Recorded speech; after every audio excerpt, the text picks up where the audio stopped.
Hi, my name's Laurie Oberman and I'm CEO of Talking Business. In a previous clip, I discussed Yahoo Finance and some financial market terminology.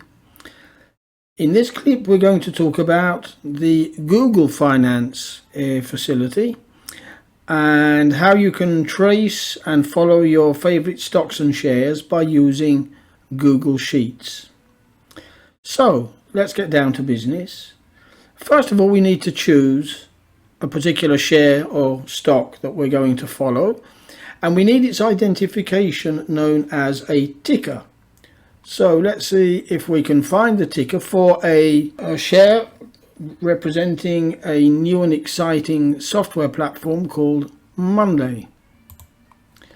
And here we are. If I print in ticker Monday, I get Monday Company Ltd, and its ticker is MNDY. Again, you see it here, MNDY, stock price quote. So this is the company's ticker.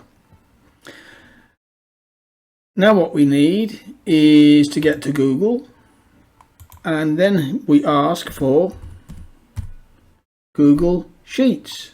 It knows already where I want to go.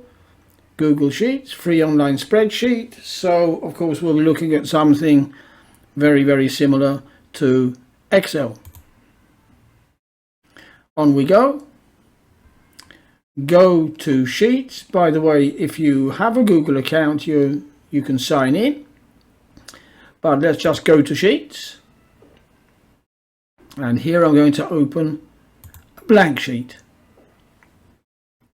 The first thing I'm going to do, because it's untitled, is to call it Monday.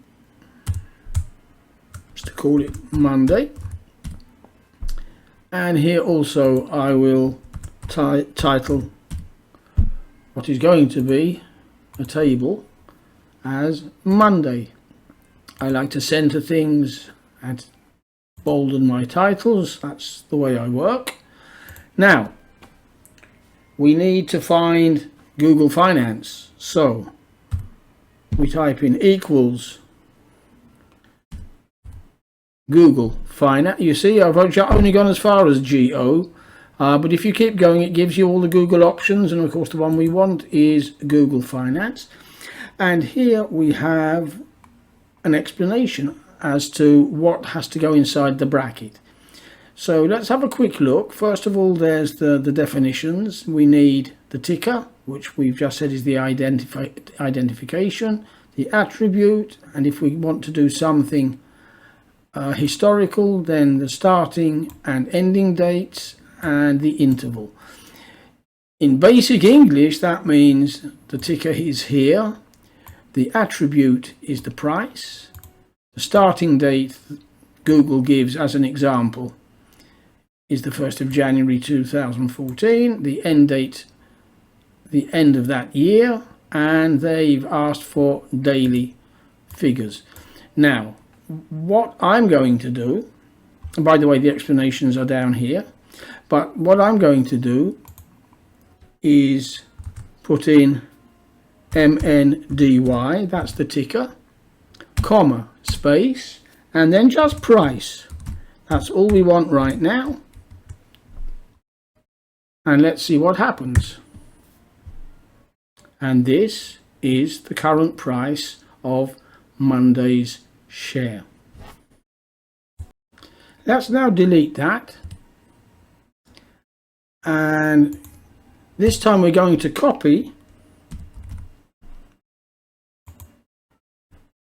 the example that they offer us, and I'm going to put in the information that we need.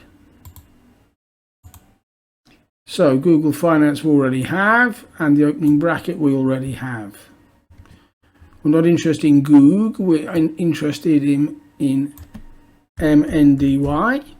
We're interested in the price. We're interested in the 1st of January 2021, and we're going to take it as far as today's date, which is the 11th month and the 21st day of the month. And we're going to look at this weekly.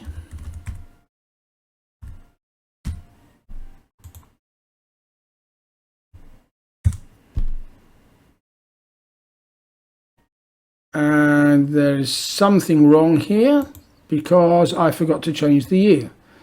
It's 21st of November 2021 on a weekly basis. That looks better. Good. Okay. Now, this is where the formula is, and so I am going to shade this so I know that this is the cell that we need to come back to work on.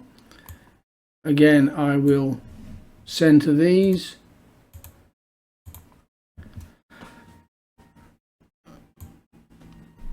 I will take this down all the way and center these, and I can also format the date by going to Format, Numbers. Date and time is what we have there. You have the 1600 hours after the date. I don't want that. I'm interested only in the date. And here, ladies and gentlemen, we have a historical list of the price, the closing price of the share of Monday from the 11th of June, which was when the IPO took place, until the last trading day just before the weekend. As you can see, the price has pretty much doubled. We're going to have another session on this where you will see how much further we can take this kind of activity with Google Sheets and get much more information, data and graphics. Bye for now.